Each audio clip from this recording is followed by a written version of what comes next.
And we started recording. Welcome. It's Chip again. And in this programming session, as I announced here on the official FAF Discord, we're primarily going to talk about one particular pull request, which is the pull requests about optimizing all the projectile files. Now, we already spoke about this in the past where we discussed how we improve the performance on, for example, duty, managed to get a 20% better performance on those projectiles. But this session we're going to take it a bit different, because not every projectile is as complicated as the Zuti is. So we're just going to look at how we can tackle this pull request, because there are a lot of files to go through. All of these projectile files that we have here in the Files Change tab need to be looked at, right? We need to determine if their blueprint values are okay. We need to determine if the script that they run is written with performance in mind. And we need to do that for every single projectile that's in this projectiles folder, all of them. So that's what the first video is going to be about. The first video is going to be about how can you contribute to this pull request. In my opinion, it's a great place to start contributing to the project because it's very easy to test your changes. It also has a very limited scope. You just have to fire the weapon again, and then you have disk watch enabled. Then you... Am I sharing my screen? Yes. Am I recording? You can really easily test your changes, and the scope is very limited. The changes only apply to your projectile, so it's very easy to confirm that your changes still work. So let's look at the pull requests first real quick. We have a lot of projectiles. And primarily, we need to look at a couple of things. So first of all, every projectile has a blueprint, and I'm just going to open up one of those. Let's look at this one. And the blueprint describes to the engine what the projectile is. What is my mesh? What are my categories? What are my sounds? What are my physics? How do I react, etc. So that's what the blueprint is. And there's a couple of values in here that we should definitely check. For example, this blueprint here has a mesh, and that mesh references, if we look at the base game, let's find the same. It's this one.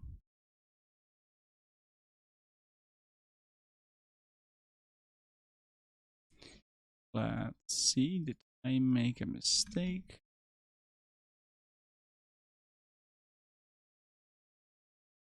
It's all the project. It seems a bit on the low end. Maybe this one doesn't have a mesh. I'd expect it to be somewhere here, but it's a missile. It should definitely have. Alright, probably made a mistake. Let's just unpack them again. So what happens with the repository is that we don't have all the files of the base game in. And the reason for that is that it's just a lot of information. So the majority of the files are still loaded from the base game. And now this is an impact version of some of the SCD, which stands for Supreme Commander data files. And these are just zip files, so you can change the extension to a zip, and then you can unpack it as you would expect it to. And once you unpack it, you see all the content. That means that everything that we find online in the repository is likely going to be incomplete. In particular, we don't store the textures, meshes, and animations of units that we don't change, because that's a lot of data to transfer. But here we have the full suite of files.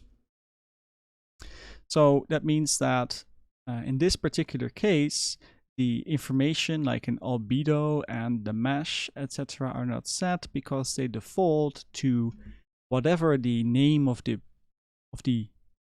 file name of the projectile of the blueprint definition is, they subtract underscore projectile and then add underscore LOD0, add underscore albedo. And the pull request describes what the issue is. Some projectiles have a mesh defined, but no LOD threshold set. The level of detail threshold is used to cull entities when they contribute to no more than a few pixels. So for example, when we have a factory and we keep zooming out, then right here, now it's still visible, but now the factory is gone. And that is what the LOD does, right? So if we zoom in, we can see that there's a difference in the model. Now it's more detailed, now it's less detailed. And again, if we zoom in even further, then we should see another difference. But maybe this one doesn't have 3 LODs, but there's a difference here. And at this range, we don't render it anymore. And that's what the LOD threshold does. It's strictly connected to stats, the distance of the camera to the projectile itself. So here we can see the LOD metric, which is being used, which means that we currently render everything that has an LOD of 636 or lower. Anything above that is no longer rendered. No, it's the other way around. Anything above this LOD metric we still render, but anything below we no longer render.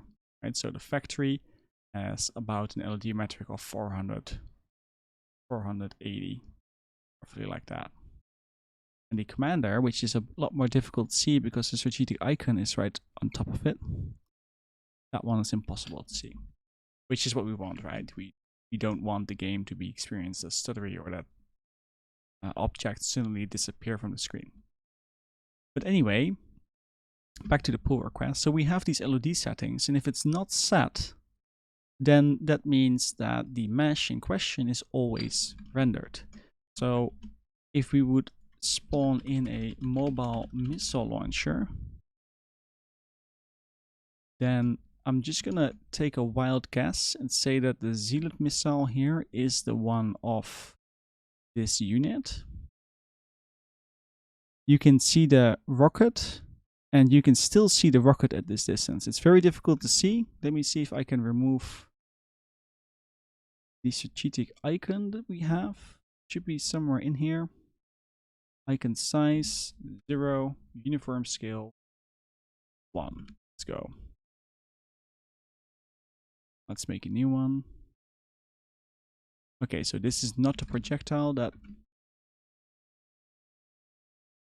which one?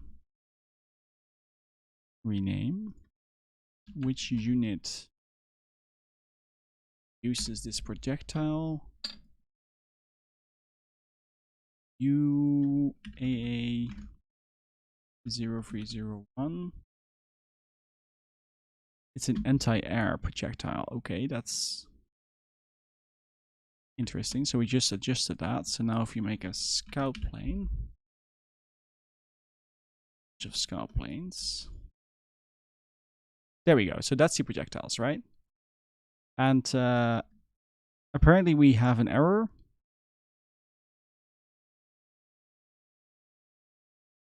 For limit must be a number.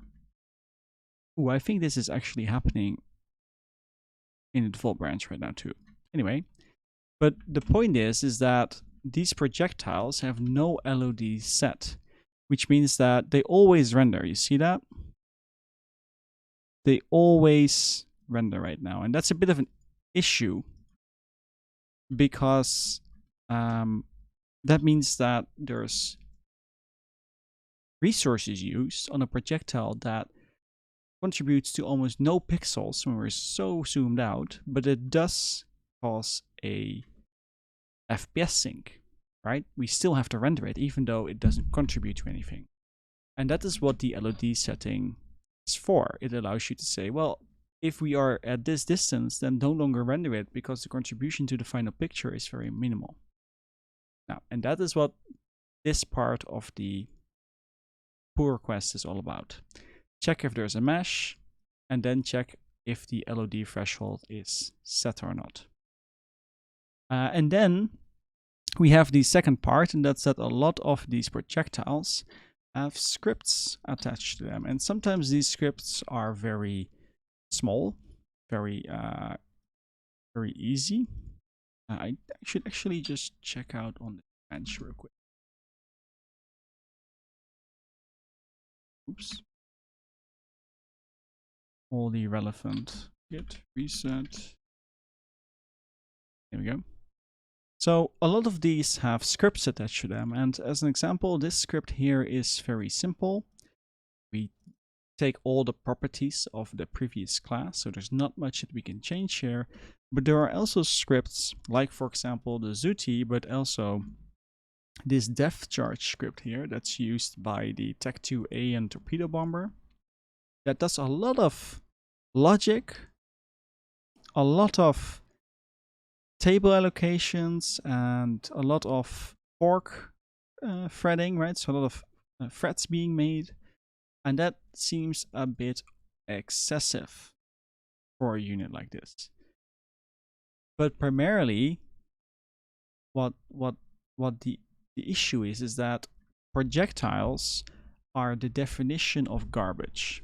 They are literally made to be destroyed again, and because of that, we want to make sure that they are as cheap to the garbage collector as possible. And this is one projectile that I'd argue is not very cheap. It's relatively expensive. In particular, we have, for example, if we enter the water, then we create a splash effect. Okay. We fork thread so that one tick later, we set our velocity to some lower value. But that means that we're creating a fork thread here. We're creating a thread just to do this one tick later. That seems a bit excessive to me. But even more, we're using the fork thread function of the projectile itself. So if we look at that, then we have this pattern right here, which means that any other argument is going to be part of this arg table, which is an abbreviation for arguments. Which means that not only does this create a thread, which is relatively expensive, it also creates a table allocation every single time that we use this function right here. And we can rewrite that so that it no longer does that. And here's another one. Apparently, this projectile creates a vision entity, and that vision entity gives you water vision, I think, which is okay, but that means that every time that we have an on-impact effect, so every time that we hit the unit or hit terrain, then we allocate a new table here. And if we check what unit actually uses this, let's see, this unit, which is the, whoa, that's a lot of, this is an experimental, okay, and we have other depth charges here. This one also creates a spec. We have a third one here. Which one is used by this?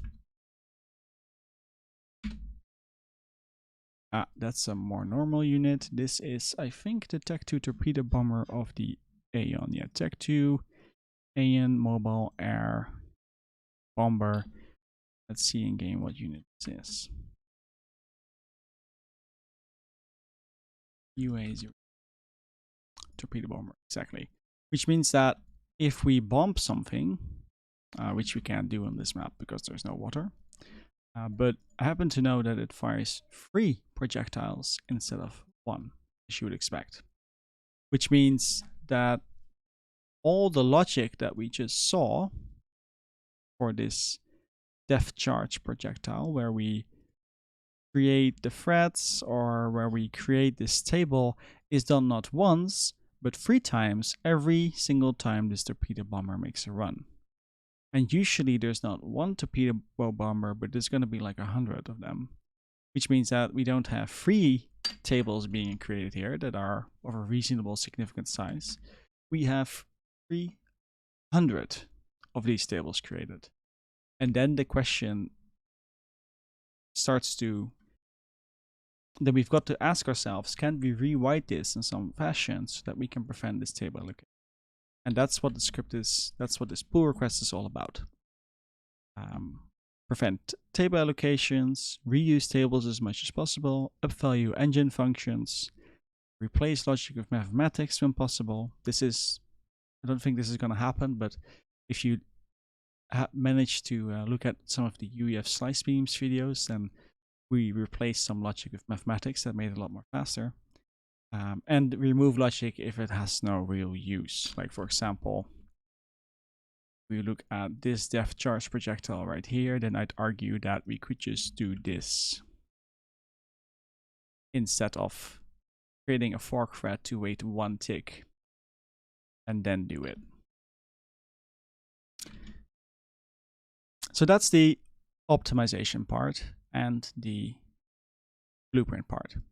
Now, how can you branch off from this pull request? Because the idea of this pull request is that you start with this pull request, you branch from this pull request, and then you merge into this pull request again. So that if we have done all the projectiles, then we merge this pull request into FAF develop. How can you do that? Well, I'm going to assume that you already have a fork. In my case, that's this fork. You can create a local instance of that fork. Let's do that real quick.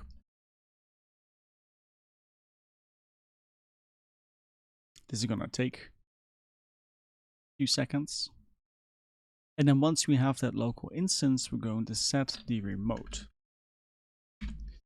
And what that does is it allows us to retrieve pull requests, branches, etc. from similar repository that is part of the same fork, right? So this repository is based on the one on FA Forever. So we can retrieve commits from that repository once this is done working. And we can do that by doing git remote add. There we go. Updating files. All right. And you probably already did this if you were contributing at the moment. If you didn't contribute before, make sure to watch the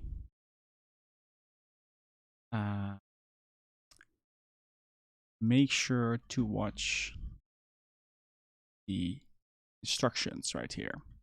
That tells you everything you need to know to set up a development environment, ensure that it is developer friendly to work with. So make sure that you give this a read. But assuming that you did that, we now have a repository and we can do git remote add, and then we give it a name. In my example, I'm just going to give it FA Forever because we're going to add the original repository as a remote. So that would be this, or I think maybe that. Let's try this one first. Paste. Hey, git remote add.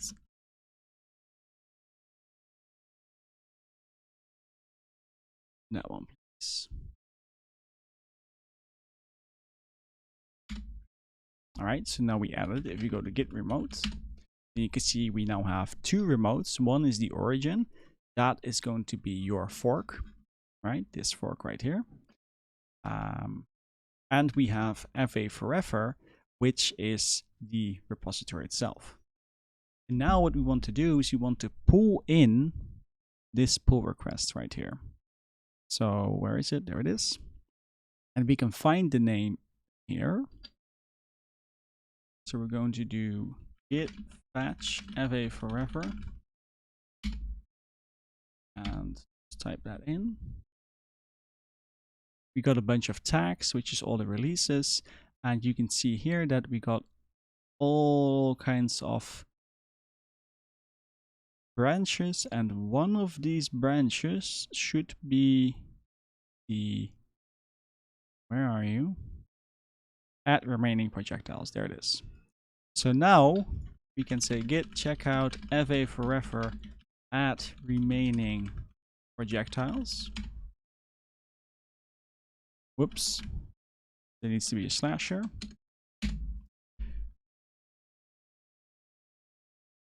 There you go. So now we are on that branch. Just to confirm, the head is on 05E5. And if we look at our discussion history here, then we can see that that's the same commit message as we have right here. So now we are on this branch, which means that right now, all the projectile files that this branch adds is in my local repository here as well. Now, we can't push towards this branch because we want to make sure that it is done by merging in pull requests. So in order to do that, we create a new branch and give it a name, like a few projectiles or some other more intuitive name. And now we are on a new branch. And on this branch, we can start making changes. Now, by all means, you likely set up the development environment for your branch. I didn't because I already have one set up for where I work from usually. So I can't test these changes right now, but I can make a quick change. We have this first file here, for example, and an optimization change that we can make is by moving this import here directly into the class and removing this local. That's an optimization that we can make. Now, what I would highly prefer that you do is that you tell me what unit uses this projectile, because that makes it a lot more easier for me to confirm your changes. So in this case, it's the UAA0303. Just to check in game, what unit is that actually? That's the security fighter. So apparently this is the projectile used for the security fighter. With that said, we now made a change. So let's git stage, git commit, optimize projectiles for UAA0003. And now what we want to do is we want to push this branch onto your local fork, because you likely do not have write access on the official repository, but you do have write access on your fork. So we can do that by saying git push -- set upstream, which is us informing Git that we wanted to make a new branch. As the origin, we want to use as the remote, we want to use the origin, because that is your fork. And then we copy the name of the branch, which is this right there. So do a few projectiles. Now, this works. And now you can see that GitHub immediately responds to it saying, hey, this branch had a few changes pushed to it. And here we can click on compare and pull request. If you don't have that, the branch should also be in your list of branches. There it is. And then you can do here contribute and then open a pull request. Now, what's really important here is that we don't want to merge into FAF develop. Instead, we want to merge into add remaining projectiles.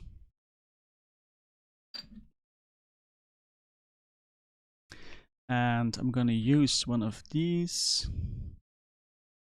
Remove logic if it has no use. Removes some logic that didn't have any use. We can create the pull request, make sure that it's on the right branch. And now on FAF Forever, we can now see my pull requests. And that is the pattern that we would like you to take. So you start by checking out with your own fork, then you add FAF Forever as your remote. You fetch everything from FAF Forever so that you have access to the branch in question that we want you to start from, right? So that's the add-remaining-projectiles branch, this one right here. You check out on a new branch, a brand new branch. You then look through some of these projectiles and make the changes accordingly. And then you make a pull request. Now, usually the pull request should likely contain anywhere between 10 to 20 projectiles. Do not make it too large. That makes it difficult to manage, difficult to confirm for me, because then it takes an hour or maybe 2 hours to confirm your changes. Whereas if you only have 10, then it would take me 10 minutes. So I prefer having many small pull requests from different branches than one really big pull request. And then you push your branch to your local repository, right? What we did here too. And then you can go to, what's the name again? Do a few projectiles and do a projectiles. Then you can go to your branch when you think it's ready to be reviewed and press this contribute button and open a pull. And that's the pattern to contribute to this particular pull request. Now, not every projectile is as simple as the one I just did, right? So for example, the torpedo projectiles takes a bit more effort, but by all means, they are very small scope. They're very easy to test. And this would be a very good contribution towards the project. Speaking of contributions, I'm gonna do in the next video, I'm just gonna look at some of those projectiles and optimize them, remove some of the unnecessary logic or upvalue some logic. But for now, we're going to take a small break and take some questions.